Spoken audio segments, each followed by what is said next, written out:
Hi everyone, and welcome back to the MEDLIFE journey.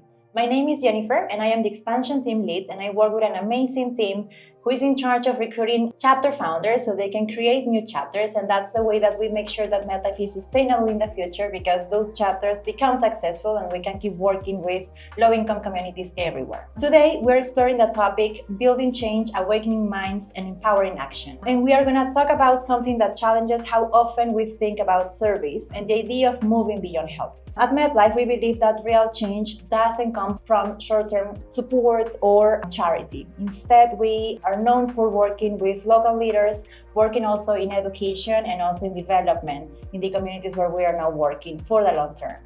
And today is Gabi here, our Programs and Trip Leaders Development Coordinator. She works connecting field experiences and trip leaders and students with what MEDLIFE does on the field and also why we do this work with our partner communities.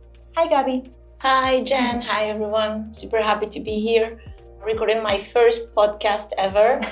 And yes, my role is part of the operation team. The operation team of MEDLIFE are the people who make the trips happen. We provide all the logistics, make sure everything is run safely. And in the team, my specific role is that I'm in charge of recruiting and training the trip leaders. This puts me in a position where I can really work on the awakening minds of the theme today, because we make sure to curate the educational content, and that all allows me to be in touch with the community leaders, the local staff, and the students who travel, helping facilitate their experience during the service learning trip. And basically what we do is also help people understand, connect the dots of how MEDLIFE works, from our projects to our leadership on campus, how we follow our mission and our methods, so we can do non-short-term, superficial intervention in communities, but manage to do a sustainable long-term change. Awesome. Gabi, I'd love to start with something fundamental about MEDLIFE's approach, understanding the root causes. Why does MEDLIFE focus on systematic issues instead of quick solutions? Okay, great question. To begin with, I'm sure you know the story, but for whoever's watching us, listening to us, I like to start telling the story of how MEDLIFE started. And that's the real cause of how Dr. Nick Ellis, our founder, understood that you could not limit aid to short term, but that you had to look for systemic solutions, right? Attacking the root cause. So it begins with him being a young student and being a volunteer in a medical mission, a regular one, a classic one, in Ecuador, in the highlands of Ecuador. So they're in this mission, and they the doctor found a kid with a heart condition and made a diagnosis that this kid probably needed an open heart surgery. At that point, young Nick Ellis goes back to the organization he was working with and says, so what do we do now? And the response was like, that is out of our scope. We cannot do anything because we're like a short-term mission and that's it. And this caused a profound effect in Nick, because he thought this was wrong, this wasn't enough, that you needed to do more, you need to go beyond this immediate help. Otherwise, the kid was going to be left in his village in the highlands to, live or die with this condition. So he went back home to Maine, and with a friend they started, I would say, the first fundraising of MEDLIFE. So they started literally asking for money outside supermarkets, Walmart, and they fundraised an amount that allowed them to come back to Ecuador, go back all the way to the highland village where this kid named Darwin was living, and then they took him to Quito, Ecuador, where he could finally get his heart surgery. Today, Darwin is a young man. He's in the police academy, as a matter of fact, and he's living, he's thriving, right? So this is the outcome that we want. People who are healthy, living, thriving, not just, saying we did this many consultations and distributed this many paracetamol or Tylenol, right? So this was the spark of understanding that you need to go beyond the short term and follow up. But also this allowed them to understand that you don't need to do everything in a parallel way, because Darwin got his surgery through the public healthcare system of Ecuador. So what Nick did at that time was bridge the gap by understanding what the system was like in that country and figuring out that actually you could have that funded by the healthcare insurance that was national there. And what Darwin needed was actually someone to help them move covering, right? In that sense, we often go to communities, and not often, always, start by understanding what is the issue. This will then help us create solutions that are culturally adequate, right? Appropriate for the community, but also led by the communities. In that sense, we work with the community, not just for the community, and we empower them to continue the development of their own lives and communities as agents themselves, right? So that is a core value of us, starting by listening, analyzing to understand like what is the system like in that place, and then act, create solutions that are appropriate. Thanks, Gabby, for bringing Darwin's story. That's actually the way how MedLife inspired me to join the organization back in 2020. Can you tell me more about how we also work with some other systemic issues? Yes, of course. The idea of understanding the systems, the history, the context of community to build appropriate solution is comparable to the idea of medical diagnosis. See, a doctor, to give a diagnosis and a treatment, needs to hear the patient and understand, like get the patient's history. We work in the same way. You cannot create appropriate solution, you cannot do sustainable projects if you're not understanding the community's real needs and how to link this with systematic solutions. Now, quick solutions, we can do that as well, and we do that. I mean, taking care of the urgent need of the emergencies is something we do, right? But it's not enough sometimes. Like, you can do medical missions and treat the people who go there looking for, a treatment for, I don't know, chest infection. But what we do goes beyond that, because we're also using our work through medical mobile clinics for screening disease and then following up with these patients. In many other organizations, the idea of short, term aid trips is somehow masquerading, just commercial travel experience, right? It's what is known as voluntourism.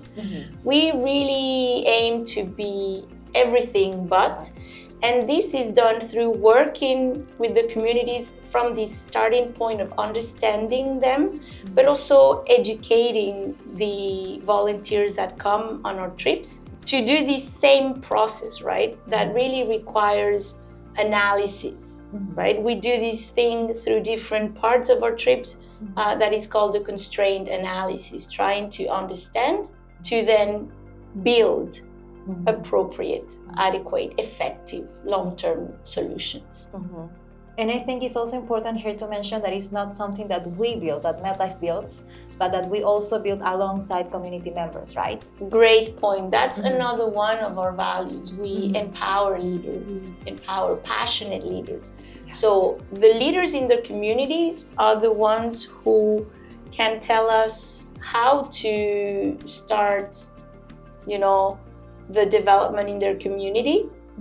And we do this through night meetings, often, for example, in Lima, where we are right now, where our community headquarters is. We start the intervention in communities by attending one of their night assemblies, where the whole community goes voluntarily, and we start listening to them. This also points to another very important thing, which is validating people's needs, ideas, fears, right? You cannot expect to build any relationship long term if you don't start by validating people's ideas and culture and beliefs. We do that from the medicine point of view, but also from the development part. So we're not going to go to communities telling them this is your problem and here's the solution. But we really go with this humble approach. And this is another thing that I think we try to transmit to the volunteers during their service learning trip,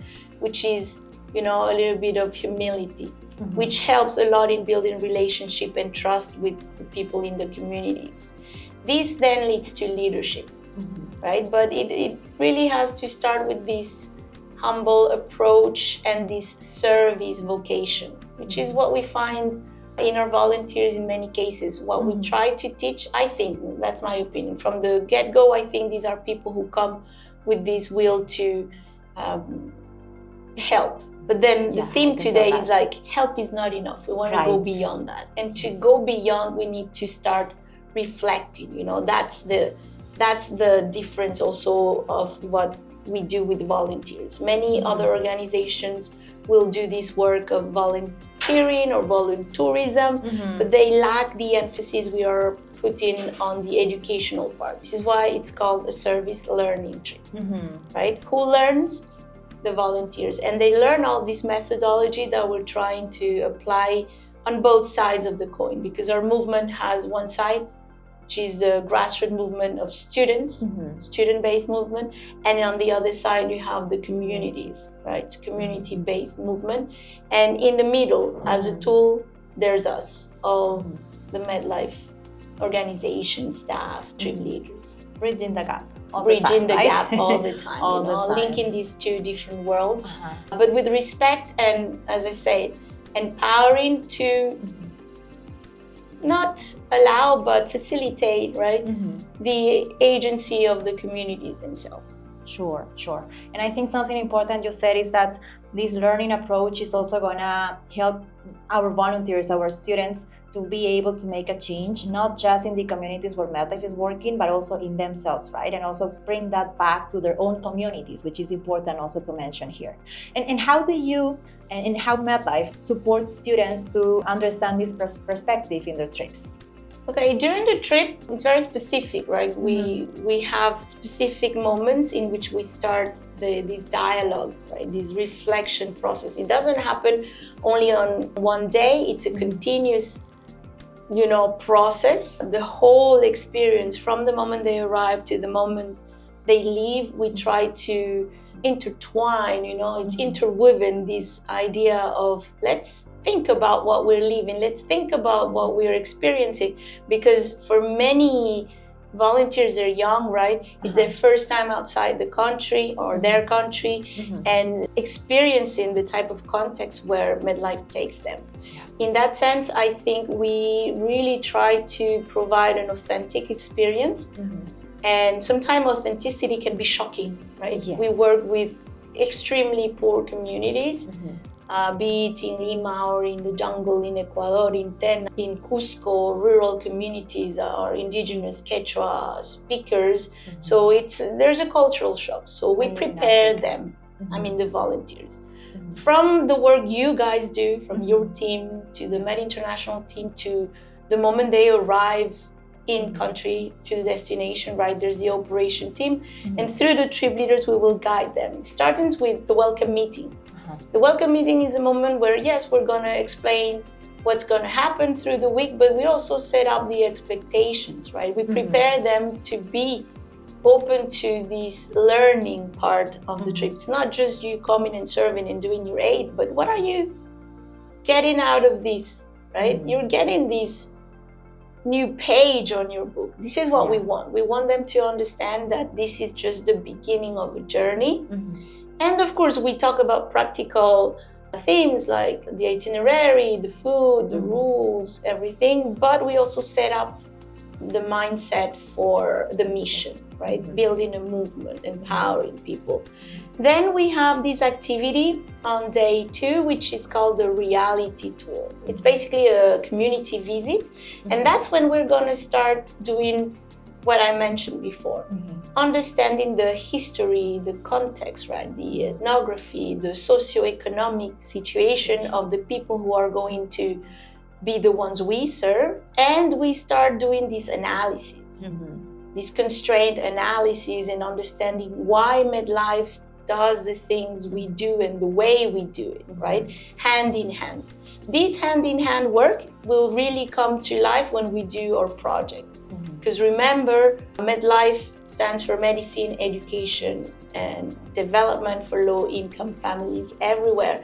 So we always work on these three pillars, and we make them understand how these three pillars are intertwined throughout the week. Other moments we have for this educational part, every day after clinic we have a PCA, a post-clinic activity, which is basically a professional roundtable. So we have guest speakers, a doctor, an educator, a community leader, someone from the staff who works in development that can help them get insight. Again, like bringing this critical thinking and analysis mind to what we do. Otherwise, it could stay superficial for many of the volunteers. And then at the end of the week, we have the reflection time, which is like closing the experience to kind of assess if they got what we wanted them to understand.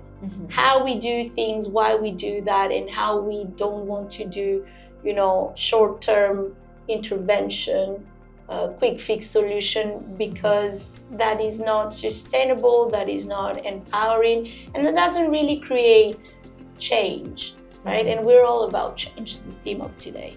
Yeah, absolutely. And what you're saying about these reflections that we have at the end of the day, I think those hours are really important, so our students, our volunteers again, can just reflect on what they saw right during the day, and we can see how they get changed by this experience. I mean, just for a few hours after visiting our partner communities, working with them, seeing how these communities work and live also during these reality tours, they are able to again understand how it is and reflect also what they have at home, and in most of the cases they appreciate, right, what they have now. Yeah, we are now focusing on teaching a framework, the MedLife framework. Yeah. This is the volunteer journey. This is the arc from when you arrive to how you live with these new glasses. It's a lens which will allow you to look at any issue anywhere in the world and utilize the same method, the same approach, right? Looking for analysis to then create something long-term, right? And they can also apply these lessons to themselves, right? To create purpose. This is one thing we also want the students to understand, that you doing MedLife trip, or for that matter, any other mission with any other organization, doesn't turn you into the world saver or an accomplished anything. It's a journey, it's a path, especially when you're working with such young people. It's important to make them understand that you're choosing a path, right? You could choose to be on your vacations in Cancun or anywhere else, yet you chose to come on a service learning trip. This is something I say always on the first day. I've heard. Like, you chose to be here. For me, it's fantastic. Yeah. I mean, if it's the privilege. This is also something we talk a lot, and that comes always in the reflection, comes from the volunteers. Like, they start acknowledging their privilege.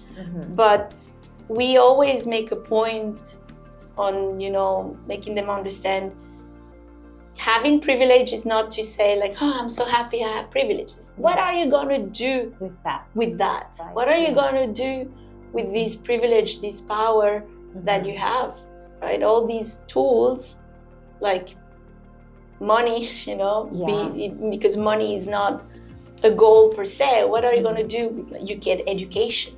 Now, what are you going to do with your education? What are you going to do with your possibility to travel? Right? And then how you can turn that privilege back to your communities. What I often see in the journey of the volunteers, and that I try to do during the educational experiences, is also to turn the lens towards their own community, because sometimes they come and see the poverty of Lima, Peru, or Cusco, or Tanzania first, without having had a look, right, a good look at what does poverty look like at home and what can I do about it. Like, then you start understanding how the systematic systems of oppression work on certain groups of people. If you're lucky to be in the privileged group where you're not completely oppressed or at disadvantage, you got to do something about it. Now, this requires a lot of philosophy, I would say. Even like, I ask it myself, like, why would you, why would you do something with your privilege? And my answer is always, why not? If I have it, it gives me purpose. And that's what we hope for the volunteers, that they find their purpose, or they start finding, because you're not going to find it in 1 week necessarily, but it's a journey. And so we put the seed of this idea of creating purpose and understanding how you can use MEDLIFE framework, MEDLIFE as a movement, as your tool to gain all these opportunities, but also network, skills, and well, you know better about that than me. Yeah, sure. And speaking of purpose, I think with MEDLIFE, that's the idea, right, of starting your journey into finding your purpose at the end, and just see if that purpose is gonna help millions of people in the future. That's the idea. That's what we try to build by building MEDLIFE chapters in different schools. Yeah, Gabby, development isn't just about economic growth. It's more about expanding people's capabilities and also agency. How does that idea connect to the way MEDLIFE works now? Great question. How do we connect development to capacities by empowering people? We understand development as what you say, right? The enlargement of capacities, and that people have to choose the way they want to live, right? And do the things they want to do. Unfortunately, poverty often constrains this freedom, right? That's why our vision is a world free from the constraints of poverty. And I often, when I train the trip leaders, I often ask them, like, why is that our vision? Why are we talking about constraints, right? And they think a bit, what's constraint? Like these limitations, right? On paper, we're all free. The truth is that poverty is super constraining. Sometimes so constraining that you don't even have the capacity or the freedom to dream of being and going and doing whatever you want, right? So in the way we work, we want to understand development also as what people understand as development. I also ask these questions to volunteer or to foreigners in general. And the idea of development is often like buildings, technology, all these things, because they take for granted other stages of development that maybe for our communities, running water, sewage, piping, a flushing toilet, that is a development in our communities in the southern cone of Lima. For me, as a Limeña, typical Limeña, development would translate not in enormous growth in the GDP, but just a decent, proper public transportation system, right? If you ask indigenous communities, development to them wouldn't be, let's get a mall here. And certainly they don't see the macroeconomic growth. So development really needs to be defined by the people. This is something that is not really happening today in the world, and we're developing our humanity in a way that's, just driving monetary growth and driving inequity to crazy points in history, right? When 1% of the people in the planet own more than half of the riches of the world, where everyone else is in this constraint, right? So when we talk about development in our communities, we start by asking, what is it for you, development? What do you want? And it can be as simple as, a flushing toilet, a sidewalk, a road, a park, but also the ability to choose, right? Where I can go to work and what I want to study. When we work with rural communities, I've often seen these, even the the choices kids, when you ask kids, you know, what do you want to be? And it's always limited to what they've seen. You know, it's like policeman, nurse, or touristic guide, right?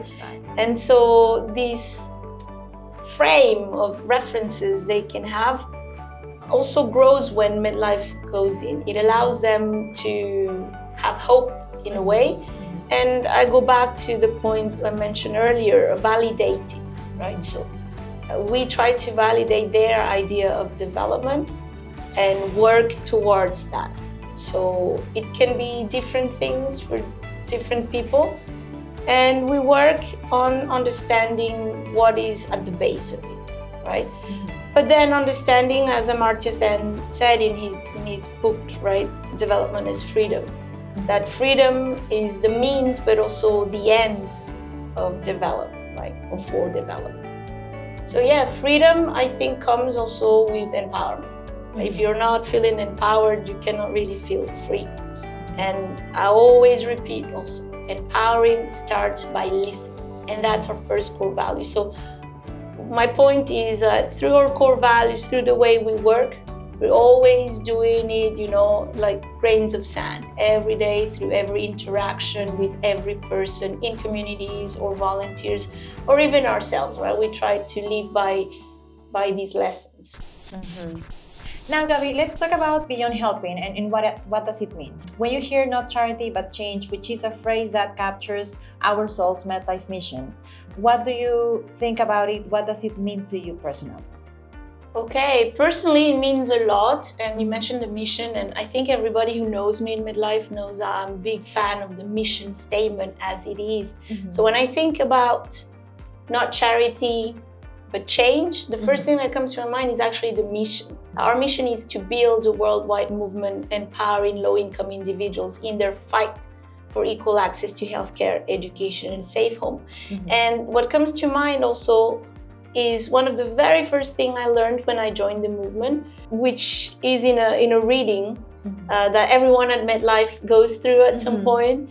It's this book, Pathologies of Power by Dr. Paul Farmer, who was at some point a mentor of our leader, Dr. Nick Ellis. And I'm going to read this part that's about charity. And it goes like, those who believe that charity is the answer to the world's problem often have a tendency, sometimes striking, sometimes subtle, and surely lurking in all of us, to regard those needing charity as intrinsically inferior. This is different from regarding the poor as powerless or impoverished because of historical processes and events, which is what we do when we start understanding and listening about the history and the context of these communities, right? So when I think about not charity but change, I think about this, about building something with the communities, empowering and fighting. So I never see the communities as needing charity, but as needing just, you know, someone to partner with and do what they feel is what they need for their own development, right? To empower them to be agents of their own development. We also can resume this phrase as this well-known saying, give a man a fish and you feed them for a day, teach them how to fish and you feed them for a lifetime. I would add that we're not teaching them to fish, we're just sometimes providing, you know, the rod. And I will also quote Dr. Paul Farman on a film in a conference. He said this phrase and then added, also don't destroy their boat, right? Because in many cases, this structural violence takes this form, right? The extractive model of development that goes and destroys the land, contaminates water source, forcing people to migrate and come in, for example, to Lima in look of opportunities, looking for opportunities. What they find is just more barriers, more structural violence systems that are put in place, you know, racism, discrimination, patriarchy. So you'll find these communities where people are fighters, but the system keeps pushing them out, right? Because their language might be, native ketchup, the way they dress, their own culture, because they're women, because they're poor, right? And so we have the opposite take on it. It's understanding that there are these systems of structural violence, so that's why also our approach is systematic. And that doesn't come with charity. Charity kind of presumes or presupposes that this is the natural order of things. Some will be in need of somebody else's charity, right? This privilege allows you to do charity, and they are in this situation of, vulnerability or poverty because of, inherent shortcomings as a person, rather than understanding that this is because of the system, because of the society we've built. And it's designed in a way that puts so many people in disadvantage. Now, when we explain this to the volunteers, we don't want them to end up depressed and say, no, this is a mess that cannot be, repaired. On the contrary, the idea is having them understand that this is not natural. The world doesn't have to be, some people give charity and some are always in need of charity. It's not natural order of things. It's the world that we have created so far, with these ideas being prevalent, right? That this is normal. And then actually creating in them this, critical thinking process of, if this has been designed, this has been created, we can build something different, right? And so that's the spark we set in our experiences. Understanding that charity, first of all, it has this taint, of superiority, inferiority, whereas change implies, long-term, and it's not superficial, and it's done hand in hand with the people at the same level, respecting, listening, and putting their own resources at work. It's like leveraging their own culture, traditions, and ideas. And like their people themselves are the first resource of communities. That's one of the things that gives me more satisfaction at the end of a service learning trip, when I hear volunteers say that they learn so much from the community members, that this idea of community work, collective effort, is so important here, when in their culture, in their society, they're often, led to individualistic ways of dealing with life. And we on this side of the world have other practices, maybe other values even, that are very important and beautiful, and that we can showcase in these experiences to teach. Yeah. And I also get inspired most of the time by students who usually say that they also got inspired. They didn't just learn from communities, but they got inspired by also community leaders, listening to their stories and how they were able to overcome different challenges, right? And how they have this vision, like Ricardo Casani, one of our staff, he has this vision of having or improving his community, Unión Santa Fe, and the way this community is now living. I think that's really inspiring for most of our staff. Definitely. And the way I see charity, and the way that it's, how I see it's not connected to change, is because I think that charity is more short-term, as you said, right? Because most of the time, people in general, and also some of our volunteers and leaders, they've done some great local volunteering work. They usually work with some organizations, with some specific people or families, but they often bring ideas or things that students think that they need, but they don't really start by understanding what they are really needing in that moment, and how this support is gonna, or whatever they're bringing to these communities or families, is gonna support them or help them to become empowered, more empowered in the future. And that's, I think, something that really makes MedLife different from any other organization. And that's also something that, not supports, but helps students to understand a bit more of this work, So it's not just about going to these communities for a week. It's not just about bringing one day of a mobile clinic, but it's more of what comes next. who is going to stay with those patients, who's going to keep working with those moms, single moms that may be found with a difficult diagnosis after a mobile clinic.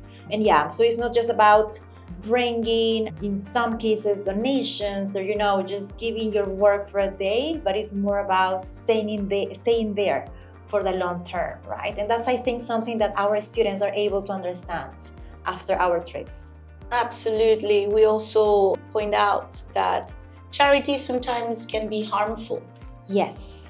When you do short-term interventions, you can end up doing more harm than good. These are ideas that we explore in every step of the MedLife volunteer journey. I'm sure you speak about this from the moment you create and you build chapters, and we see it in practice in the field. And yes, I really truly believe that charity doesn't do much to dismantle these systems of oppression, and that you can only build change through education and organization, which are the two things we work really hard on, the both sides of the movement coin, if you want, right? You mentioned the example of Kasani. Yeah. And I think he's an inspiration to all of us, not just the volunteers, I would gladly say that Kasani is one of the reasons I am most happy to work in MedLife, because it's really a joy to see people who have such passion and drive. So one of the best amongst us. And also, speaking of organization, I think it's important to also kind of highlight here how we work on that, right? The way that MedLife works with these communities is not by just Gabby or me going to those communities and get leaders organized. Why not? Because we don't live in those communities, right? We don't really know what they're going through. And that's why we work with staff like Ricardo Casani or Marta Chicaiza or Maria in our different, even Nima in Africa, because they really know how this country works, their systems, their public systems, and so on. And they really understand what these communities are going through, which is, again, important to notice before working with those communities, because the organization needs to know really well from locals how to work with these communities, and so they can do their best, right? What do you think about that? That's one of the most important things we do. Find the leaders, the legitimate leaders, because real change, sustainable change, cannot be driven or gained by outsiders. And we're so specific in that work that you and me, we're from Lima. But we really don't come, to be honest, I didn't grow up in an asentamiento humano. I didn't grow up in such a vulnerable situation. I had many privileges, and I would say that one of my biggest privileges had the education that made me aware of the privilege and that I had to do something with that. And so, yes, we don't, and I make sure to tell this also to the volunteers, that, for example, the reality tour, I guide that and I can explain it, but I'm still an outsider. And then we have these other experiences where we interact and get the insight of true locals, people who have experienced it in their own life, in their own flesh, the reality of growing up without, running water, without a road that leads to your house, having to come up and down every day, or waking up at 4 a.m. because you have to walk 4 hours to reach your job place or your school, or just not being able to get medicine when you need it. I honestly did not experience it, right? And so I really, as a worker in the MedLife movement, I really appreciate the fact that I get to work with people who know better than me those realities. Become acquainted, and I've understood a lot through these years with the MedLife movement, but it will never be my story. And so it's important that we let their voice be heard. The other day we were commenting on this, right? We're not giving voice to the voiceless. They already have a voice. They already have their story, and we're just amplifying it. We take it we take these groups to the communities, we have them listen, and then take the message, repeat it, amplify it. But these people have their own stories, their own life, their own ideas, and we use it as leverage for the development. Well, in my case, I don't know if you know this is kind of my personal story, but I was born in an asentamiento humano. I live in an asentamiento humano in San Juan de Miraflores for 15 years, alongside my grandpa there. And I was able to see and also, live with my neighbors and see what kind of challenges they were facing at that moment. I had the privilege to get access to college education. My parents, they got a formal job, so that's why we now have the privilege enough to talk about this, from these sides. But yeah, I was able, again, to see that.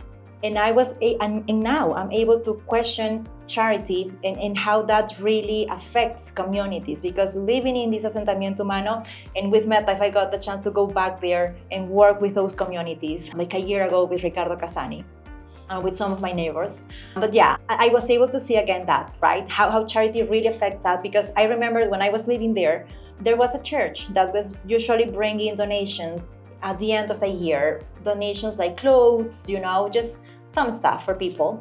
And that really makes me question if that's enough. And now that we're talking about it, we can definitely confirm that that's not enough for sure. That's not solving any problems at all, because I saw that lots of families, they didn't have access to job opportunities. Some of my friends, their dads, their parents, they didn't have jobs, formal jobs for sure, back in the 90s, because I was living there in the 90s. Students, some kids there were not able to go to school either because, they didn't have the means to do it.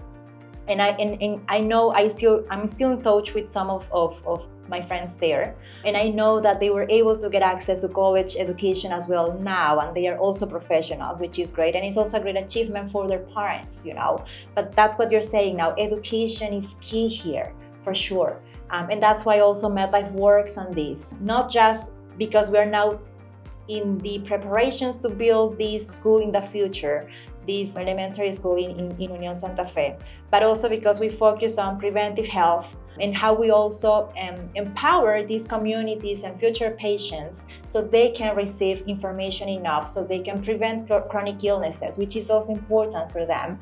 Because in most of the cases, if parents get a chronic illness or something, difficult such as cancer or something similar, that family is going to be also affected, right? It's not just about an individual, a parent, a mom, or a single mom, which is even worse, but also an entire family who is going to end up affected by that, right? But yeah, the ripple effect works both ways, for good or for bad. Yeah. One good thing can have, we call it cascading benefits, and we try to design our projects in a way that they can unlock many cascading benefits. Same way, one ill member of the family, sickness can unravel a whole lot of other issues, and lots. And then just to close the charity theme, I think charity is often self-serving. And I've mentioned from early on in this conversation that the service learning trip also is about humility, like a little humble shower. And this is it, right?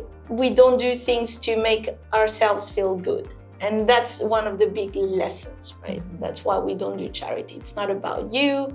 As you say, and it was mentioned, it can be harmful. It does nothing to dismantle or change things. And we see a lot of these in Peru, where there's a lot of need. Suddenly Christmas comes and then there's chocolatadas and you feed the people for one day with a lot of sugar, which is unhealthy. Or you donate, this is one example I always come up with, the donation of clothes. And it's like socks with holes, You're donating your trash to make you feel good, like you've done something for others, but you're just like making space in your closet and using this as an opportunity to say how good and generous you are, and that's completely against our values. Sure. And I'm pretty sure that comes from from their heart. They're doing that because they want to help others, and that's really connected with what you're saying. But I think that's, in our case, our volunteers, after joining trips, not just trips but chapters as well, after joining chapters, they, I hope, get to ask themselves, right, and see if that support is enough, again, because that's important for students to reflect on. Yeah, I think now that you're saying it, I think it's more important overall. It's even more important to join a chapter than to join a trip. If you join a trip, it's super important because it's just gonna condense and it's gonna be super intense week of learning. Mm-hmm. It's gonna be so enriching, you have no idea. Mm-hmm. But then being part of the chapter is really the journey. Mm-hmm. Is making those connections, and eventually it takes you to the trip experience. But you're doing that part of like building chapters. That's the actual building the movement. Then we have another area of MEDLIFE that sustains the movement of students. Then there's the team I am part of, Operation, who makes the intense experience happen. Mm-hmm. And then there's MED Programs, who makes the change in the communities. Mm-hmm. And it's all like collective work in each stage of what we do. Yeah, and it's also connected. That's something we talk with my team all the time. How the framework that we have in the field when working with local leaders, empowering them, getting them organized, is the same framework that we use for chapters. Because we also need to empower and work with leaders, student leaders, right? And just but support them during the entire process so they can become successful, so they can have their chapter pretty organized, and that they can, again, make a change in our partner communities. And also go back home, inform others about what's going on, going back home with different eyes, with glasses, as you said, and being able to just replicate our work, our framework to their own communities, hopefully in the future. Hopefully, yeah. But it is very intentional, all that we do, and it's a mirror. We do mirror work within communities and communities of students. Sure. Mm-hmm. Gabby, one of the first things our volunteers do in our service learning trips are the reality tours. How does this experience help students shift their mindset from savior mentality to a more collaborative one? Great. I love this question, and I love the experience of reality tour because it allows us to do this shift right from the beginning, this exposure. Mm-hmm. But also, I always call it in Espanol, baño de humildad, right. the becoming aware of how things are there. Because sometimes the criticism we get about this experience is that it could be, because it's called the reality tour, right? Mm-hmm. It's like a tour, you're taking me to the poor neighborhoods, but that's not the idea. Mm-hmm. One way I approach this criticism is straightforward, as always. And I tell the students, you will get out of this experience. I tell you, if you're coming to a reality tour, you gotta go with humility. And then I always use also this common saying that, you've heard, beauty is in the eyes of the beholder. Mm-hmm. I always say, so is respect and dignity. Mm-hmm. So you will get out of this experience and out of the community kind of what you put in, what are you bringing as well? Are you bringing a humble heart, an open mind to start an understanding? There's also a sense of entitlement that we want to fight when people expect to be received in these communities with open arms and, a meal in the kitchen of a family, or I don't know what. Mm-hmm. But the truth is, the families are not waiting there for us. This is why earlier I said that we provide authentic experiences. Mm-hmm.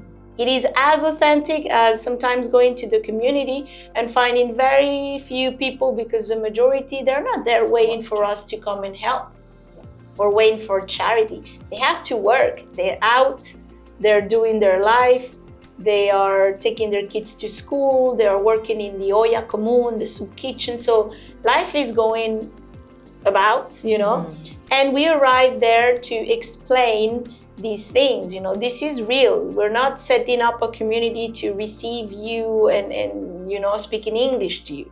The reality is this.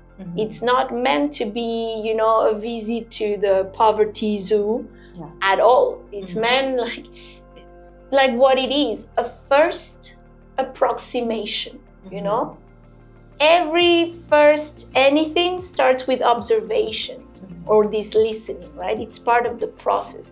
So you come, you hear, you look, you try to understand what the trip leaders will be explaining, the historical context, everything that we've already talked about, and how in these communities we find this shift from scarcity mindset to, you know, resource thinking, how they are able to generate their own progress, their own projects, their own organizations like soup kitchens with their own direction and resources. So we explain these things, and we hope that's the first encounter with the communities. The rest will happen throughout the week, right? Working, again, it doesn't get more authentic than a mobile clinic. People don't go to the clinic just to put on a show. They go because they need the service, they need the consultation with the doctor, and who allows us to provide this are the volunteers, and they are also doing something very authentic, setting up tents, carrying boxes. You know, it's not like many other organizations do these community visiting. It's all set up for show, you know, like they'll dance and that's the culture. No, my friend, the culture here actually will show up in the faena, in the community work, when we will build the staircases or the greenhouse. You will experience it totally authentic and hand in hand. I repeat this phrase all the time because that's really one of our core aspects, how we collaborate. And so the reality tour is a moment where we set up the expectations, the context. It's important to understand who you're going to help and why they are there in the clinic. It's because the nearest facility, you know, medical facility is not near at all, and it's crowded, or it demands them to lose a day of work. So we will also talk about informality in the economy. We talk about many things. It's a long experience, and I repeat, it is designed to be authentic. Yeah, and I want to echo what you just said about community members that are not staying in their communities waiting for us. As I always say to my chapter founders, the communities that we work with, they are not pobrecitos waiting for us to come and save them at all. They are already working. They are already working really hard, waking up at 4 in the morning, probably 3 in the morning, so they can leave everything ready, cook, prepare, so moms can go up to work. Again, because they also live very far away from the place where they work, right? And life for them is more expensive. And that's something that we haven't talked about here. And that's, I think, gonna take us an entire hour to talk about that. But life for them, especially for low-income communities, is more expensive. Talking about some basic services or even human rights, right? Like access to water, access to education, because if they want to get private school, it's also more expensive for them. Having access to transportation, they're going to pay a lot more for transportation because they live on the hillsides or because they live in rural communities in Ecuador or in Africa, or say here in Peru, right? In Cusco. So again, the reality tour is not an experience to see communities and connect with community members every single day or every minute, but it's more about understanding this reality. So it's important for our volunteers, and that's something you guys do really good at the beginning of the trip. We explain them that they need to go to these reality tours with open eyes, right? Just open to see what a different reality they're gonna see.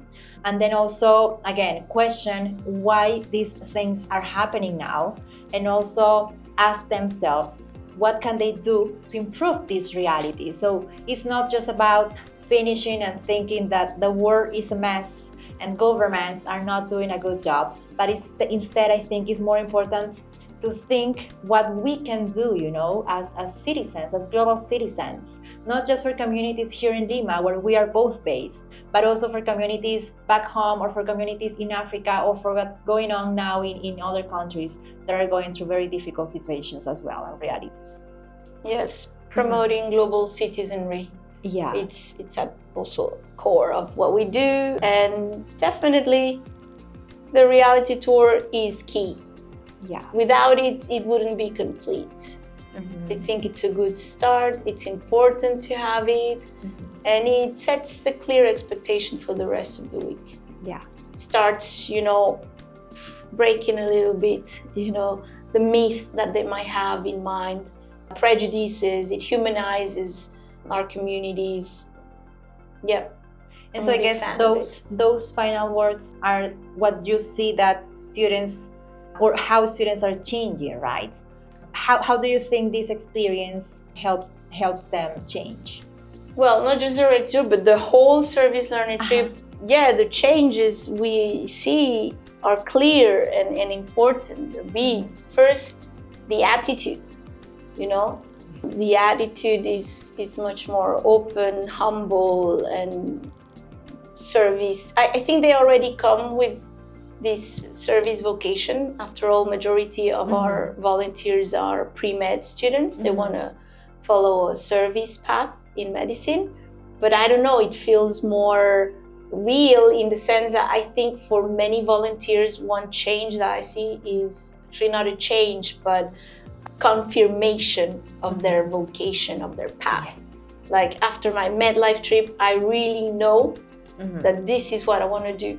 Or sometimes a slight shift, like I wanted to be a doctor, but now I understood that actually I want to work in public health. Or I thought I wanted to be a gynecologist, but after all, I figured out that family medicine is more my call. Or people who thought that we're going to be going to med school and end up in dentistry. Another change is, of course, the fact that and this is part of my job in MEDLIFE, trying to curate, right, the content to provide the foundations and the language so they can express and explain these things, I see that for many of them, many of the situations we see in the communities, in any of our locations, they never imagine, right? But I like to challenge them to use this lens or glass to look at their own community, at their own country. And that is already, a goal for me and a win when then we have these reflections at the end of a day or at the end of the week, and they can put an example of this same issue, but how it looks in their country and what they are thinking, what they're planning to do about it. So this spark really is shown quite early, because sometimes volunteers approach you with ideas or questions about what's coming next. And this is ultimately what we want them to understand, that this is not it. This is the first page of a book, of your book, right, of a journey. And yes, ultimately also the transformation happens on both sides of the movement. Communities' growth and the chapters' growth in numbers, but also in substance, right? It's unbelievable to see volunteers come in as, how do you call it? Cachimbos? Freshmen. And then continue your relationship, your partnership with them, and see them enter med school and grow. And in many vocations, I have had the same volunteer in 1, 2, 3 trips, even in different locations, and how they grow as leaders, from very shy to amazing leaders, and how they mature as humans, as people. It's a beautiful, rewarding experience for me too, and for the leaders. They are the ones who facilitate, right? This facilitate, but also witness this change in the volunteers. Yeah, same in our case. I mean, we start with students building new chapters, and most of these students don't really know how to start. And it's really amazing to see how they are able to overcome difficulties on campus that are related to recruiting, getting school approval, recruiting their first volunteers for their first trip ever, and then getting a group of 20 volunteers for their first year, and now thinking about doing a second trip for a different location with even more students. So that's really inspiring. Every time I meet my chapter founders, and I think the same for the rest of my team, we get inspired by them, because most of our founders, they're pretty determined people. They know what they want to do later on. They know they want to do service. They want to do something related to service. They want to help others. They just don't know how to do it. They've tried different ways to do it at home, but most of them think that this is not enough. They want to do more, and they want to do more with their privilege as well, because they are really aware of what they have at home. And yeah, so again, it's really inspiring to see their progress, how this entire experience, not just the trip, but the chapter, really gets to develop some soft skills in them that are gonna, be important for them in the future, but also how they are able to change their mindset. Because that's an amazing change as well, because in the beginning they think they're not able to do it, but then once they start seeing results, they show themselves that they can do it, and they can do even more.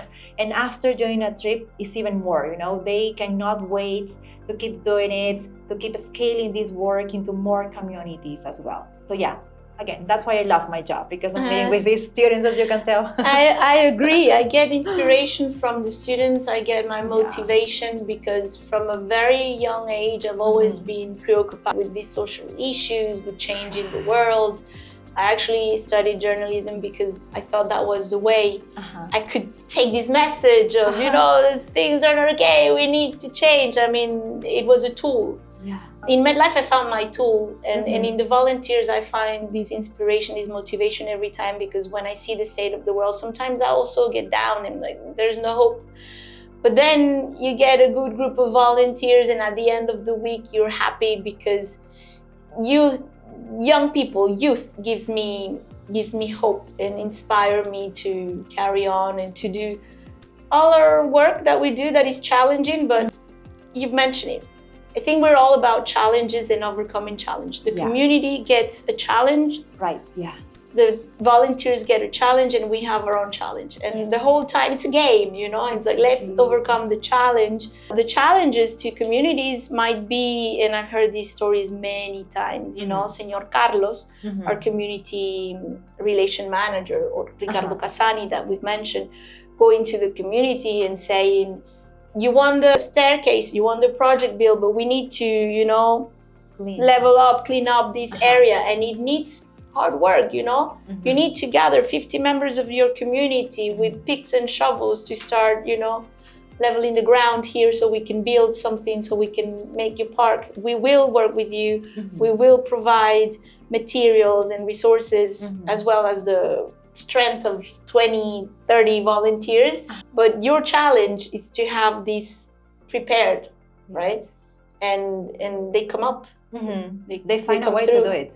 Yeah, so it's all about challenges, but that's also the fun of life. So this answers to my very first question earlier, like, why would you do something with your privilege or your lack of, It's because otherwise, life is boring. So I think joining a movement and finding purpose and finding connection makes life better as an individual, but also reflects this, be the change you want to see in the world, right?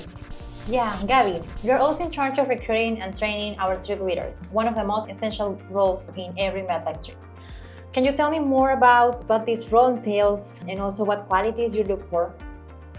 Sure. Trip leaders, I think, are essential to how the experience is going to go. I look for people who are people's person, because the trip leader is going to be 100% of the time with the group. So they live in the hotel with the volunteers, and they will be in charge of their well-being, of the safety, of the logistics. So this is all this invisible work that operations team do, that our team does, so that the actual service and learning experience can take place. But there's this whole work of logistics that allows this learning experience to happen. And the trip leader is a facilitator. So we train them first of all, to also understand the MEDLIFE framework, the MEDLIFE mission and our vision and our method, to be able to facilitate this knowledge to the volunteers.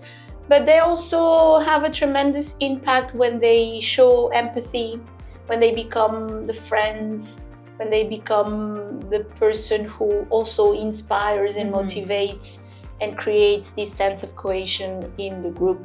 So yeah, trip leaders are super essential to the MEDLIFE movement. They kind of embody the knowledge that we have and are able to, or that's what I try to do, have a team that is able to implement all this structure work that we plan, from what you do before to what MED programs do with the community. We try to have it during the very intense experience that is an SLT. We also look for people who have already experienced managing groups, because I think being in charge of a group of, 15, 20, 25 people is very energy draining. So you need to find people who have this endless source of energy in them to be up very early, supervising breakfast, being there for any emergency. And that is one thing that we train so much, because that's the thing that's going to allow everything else to happen. Safety. If the trip is not, running in a safe way, everything else is impossible. The trip has to run smooth, safe, bus has to be there, food has to be there when needed.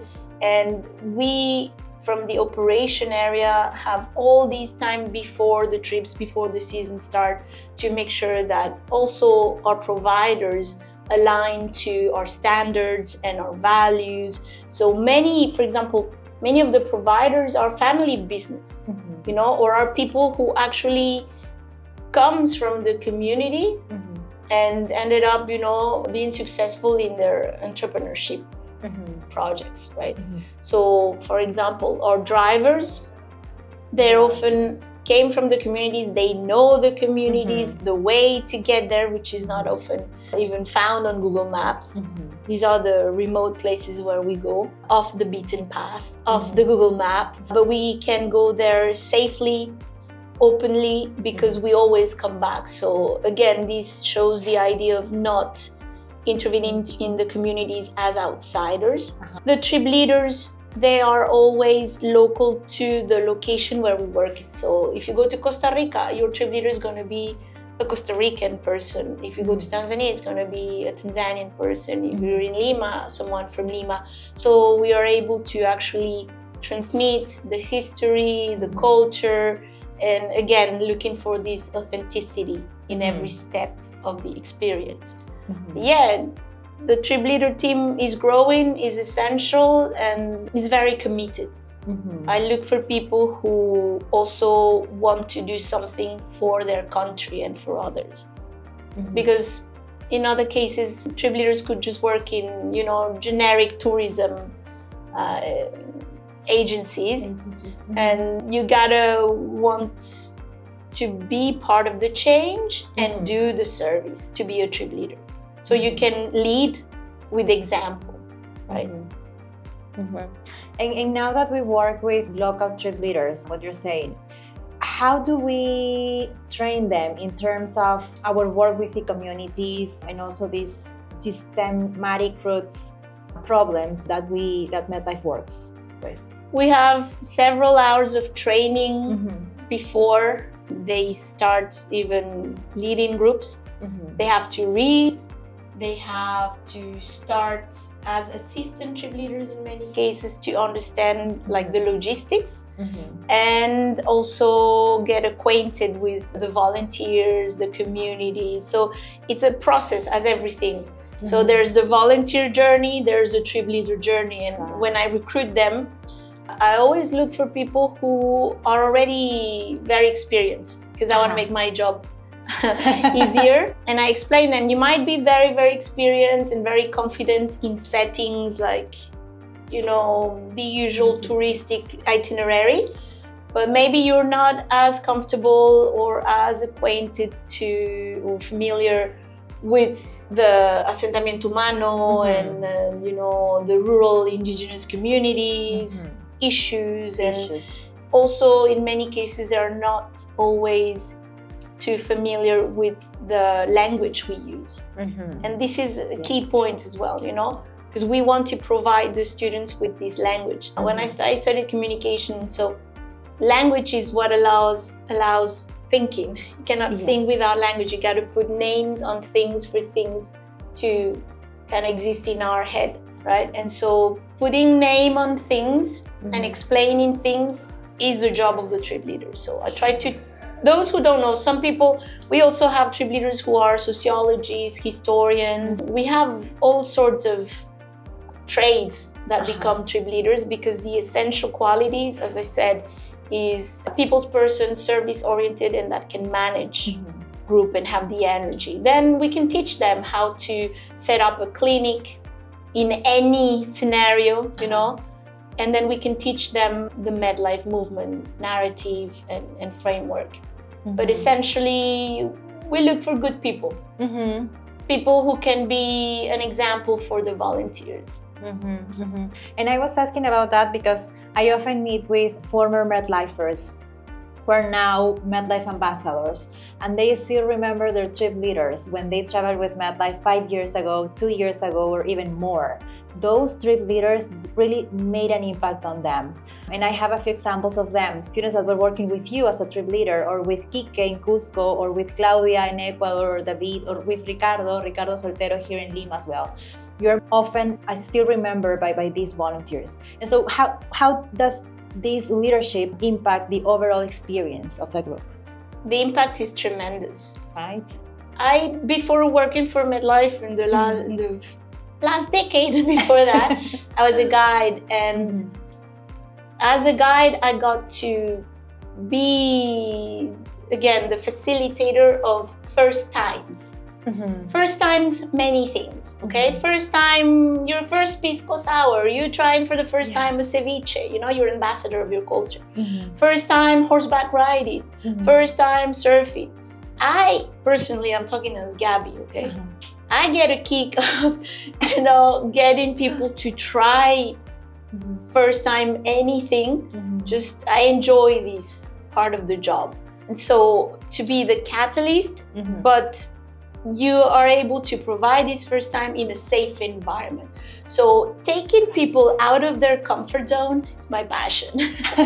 I like to take them out of their comfort zone, but in a way that I can guarantee it's gonna be fine, it's gonna be safe, it's authentic, and I'm here with you. And that's what our trip leaders, I think, managed to do. Take the volunteers to these communities of the beaten path, extremely poor or poor communities, people who might be sick, coming to the mobile clinic. So it's not necessarily, eating ceviche or going horseback riding. These are very intense experiences, and we are there to mediate.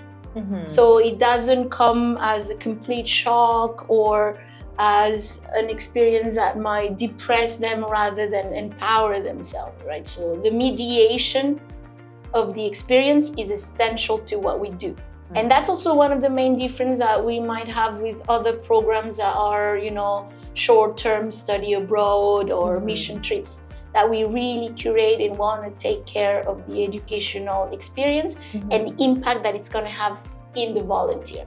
For that role, the trip leader team is essential. So we really take care, that's my hope, that the leaders are good people that can facilitate these new experiences. Everything from stepping for the first time in Pamplona Alta and seeing the vast landscape, this amount of, houses with flimsy material, with not a single tree, clearly no water, no roads, and that can be shocking.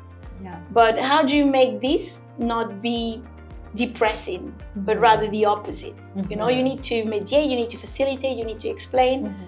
Again, all these things that we've been talking for an hour, like the systemic nature of these issues and our approach. which I hope brings hope and inspiration to the movement members, to the volunteers. But yeah, it starts with the trip leaders, and they're essential, fundamental person in their trip. And I think the trip leaders also enjoy.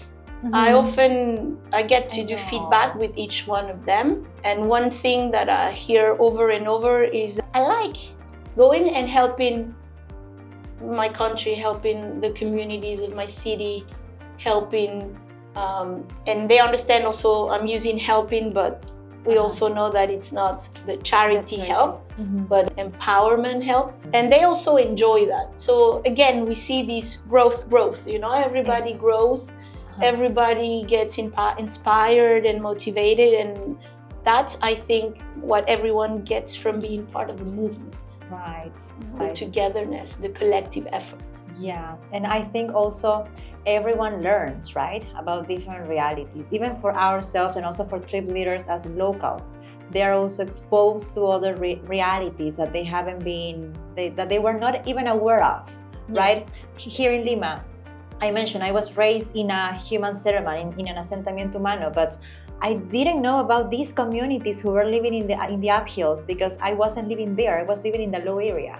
So yeah, even for us, for everyone here, we get that exposure and we get to see the impacts that we're making in those communities, right? Yeah. One of the questions I always ask the trip leaders in their first interview, I go straight to the point. Is like in English, right? Do you know what structural violence is? Right. And sometimes they don't, sometimes they kind of understand what it is, but I always remember the answer of one candidate that was like, I don't know what it is, but I'm sure I suffer from it. And I found it very funny because he didn't have the words to explain, but he understood that he's within the structure, right? So it was a good starting point that he was at least aware that in many cases, we are victims of systems of structural violence, even as empowered as we are. I mean, this is another example I give to volunteers. I myself don't consider myself a vulnerable woman. And yet, as empowered and educated and independent as I am, I'm still somehow vulnerable to patriarchy and gender-based violence because when I walk at night, I'm still holding my key, So it's really not about only your social class or your education. It's bigger than that, and that's what we try to teach. Trip leaders also learn that because for many of them, it's also taking them out of their comfort zone. They could be leading a tour of, like cuisine tasting, which is very common. Lima is the capital of gastronomy, tourism. And yet we're going to places where rather the opposite occurs, where there's food insecurity. And we gotta deal with that and talk about that and, see that. So again, I go back to this idea of humility. I see a lot of waste, waste of food. And that's one of the first lessons we give volunteers. We're taking you to places where there's food insecurity, so we're not gonna waste food. A lesson as simple as that, it can go a long way because when you go back home, you're not gonna just waste food because you've seen something else. In the United States, 40% of the food goes to waste from, normal, regular homes. So that's a lot of waste. And here we try to, create this awareness about every single thing. Yeah, trip leaders do that. Awesome. Super. Okay, now it's your turn, Jen. You're from the expansion team. As expansion means, it's about growth. And I want to ask you about what type of growth have you seen, like from your contact with students, in their understanding or their leadership? Yeah, yeah, and I mean now for the last few years, I would say for the last 5 years, the expansion team has created like over 200 chapters, I would say, in high schools and universities, and we've seen lots of stories from students who were able, to improve their skills and also, as I was saying before, overcome challenges, obstacles, and also changing their mindsets. Because starting a chapter may sound like a smoothly process, but sometimes it's not, It really requires to get out of your comfort zone. That's why you were talking about that, and I found that funny because we also do the same. We need to work with these students that are now creating chapters. We need to guide them and we need to take them out of their comfort zone so they can go outside, their network and talk to more students to recruit members for their chapter, talk to clubs, share more about MedLife and their club, the club that they are bringing, going to professors and talk about this, also going to some administrators and just try to obtain the school approval, because that's one of the biggest obstacles most of our chapters do. So they need to do that.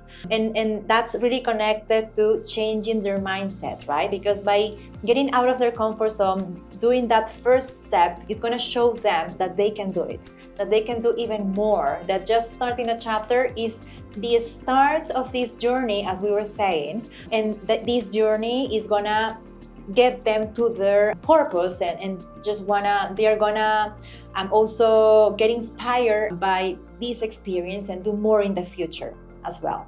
And so we have some special stories, and the one that comes to my mind now is Mason. Mason is a student who traveled with us. He was part of the e-boards last school year. He traveled for his first trip ever with a scholarship here to Lima, Peru. And he was traveling just with some other Winnipeg University students, and they had a great time.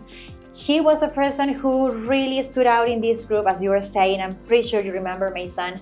And once he came back home, he talked to his expansion associate, Ricardo, and he said to Ricardo, I'm pretty now sure that I want to become a president.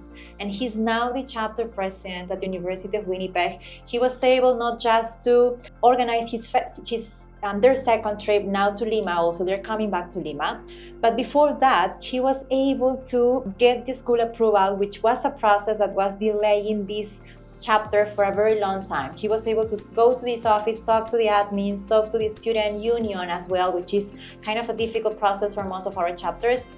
But he was able to do that, which is fantastic. And now again, he's a great president. He has really great skills, and I'm pretty sure his chapter is gonna be definitely successful and it's gonna work in the long term with MedLife and our partner communities. And that's just one story, because I also remember now Justine. Justine is a student from Canada.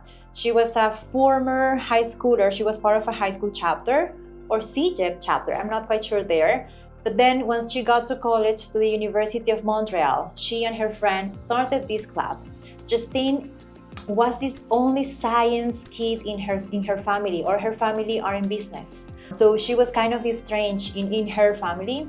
And with MedLife, and by building this chapter and then traveling to Lima, because she was able to come here, 2020, once the pandemic was over, she was able to find her purpose and just make sure that she wanted to follow her dreams and just continue with medicine. And so now she is a med student at McGill University. So you're able to see that, how these students start with us, in some cases in a very dark moment of their lives. And that's important to say here. They need to overcome different things. Again, their mindset, because they're going through these difficult moments. And at the end of their experience with MedLife, they are able to see that everything was worth it, that they found their purpose. It's not just about finding them their purpose, but also being able to support more people locally with their chapters, and also abroad with the communities where MedLife is now working. And of course, in the case of Justine, I'm pretty sure she's going to become a great doctor, because she's got this experience already. She's got cultural sensitivity. She's seen how doctors work one-on-one with patients, being empathetic enough to treat patients from vulnerable communities as well. She's also able to work with teams, communicate really well. And so yeah, those are the skills that most of our students develop. And that's the growth that we see every single day, every single year. And I think that's why this experience, seeing students grow, students leaders grow, is why our team is so strong enough, so strong right now. And so their work keeps also inspiring them, and just trying to connect new students so they can keep doing that, just planting that seed in those students so they can become better in the future.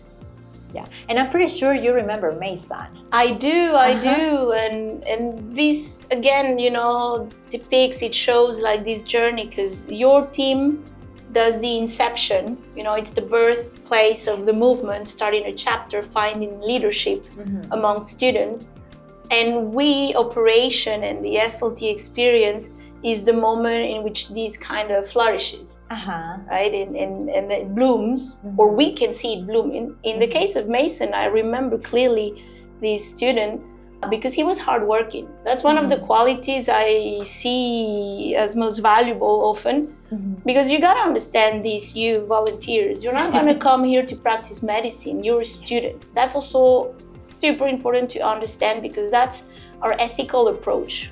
We want to provide quality healthcare to communities, and so that's a professional, a licensed professional, local professional who speaks the language, who understands the local pathologies, who understands the referral systems, the culture, right, the ideology, the beliefs of the people, and that can work, in a culturally sensitive and competent way.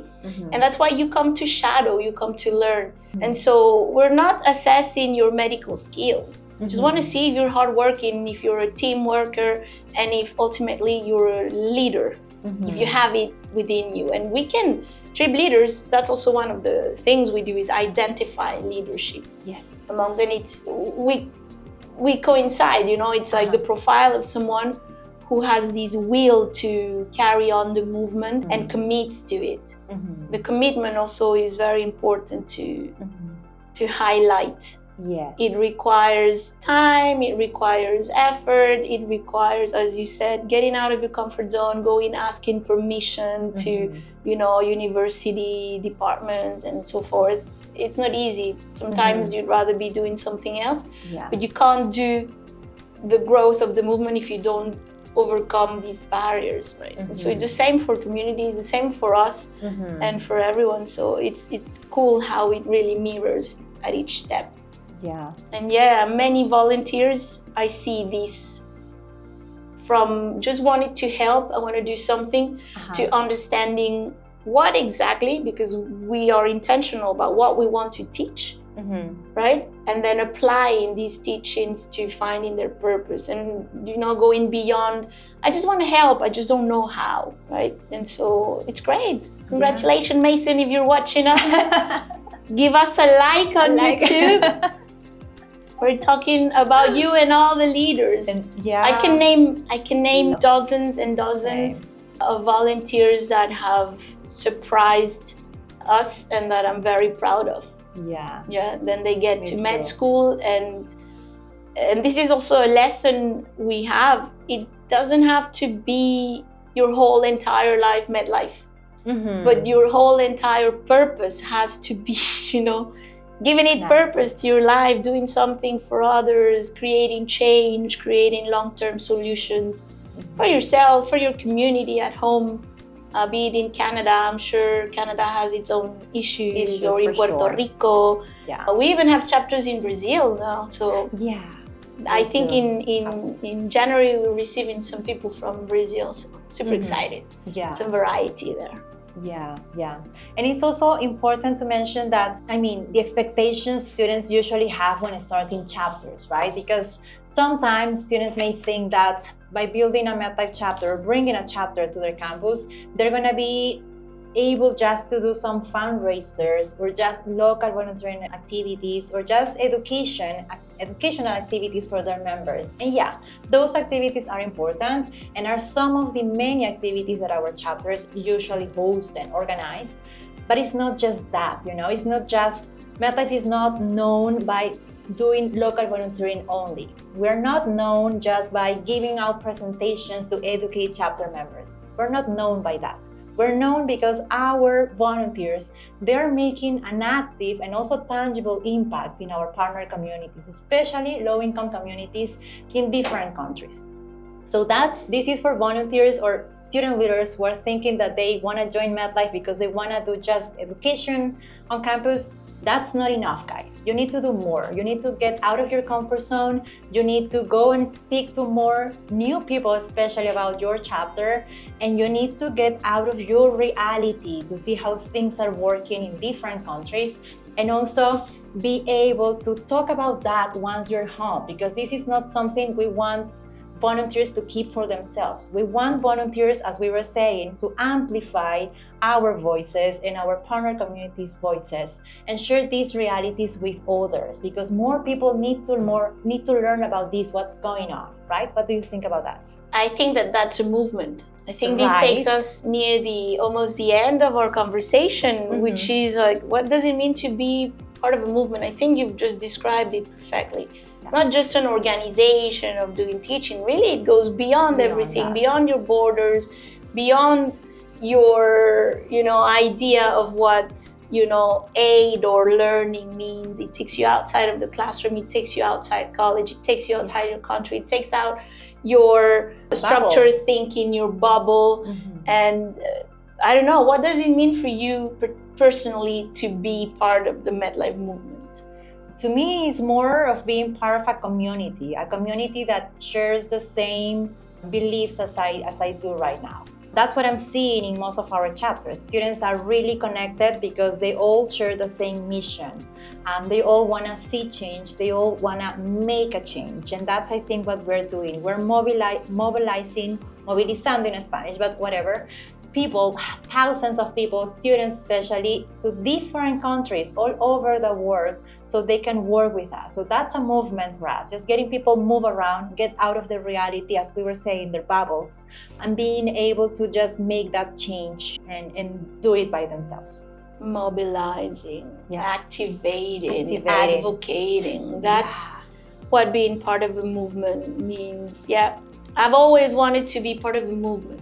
My whole life, and I've been part of different organizations, clubs, platforms, advocating issues or solutions to issues for environmental, feminism, whatnot. And I'm lucky now that my job is being part of a movement where we have, I think, a good structure to create real change.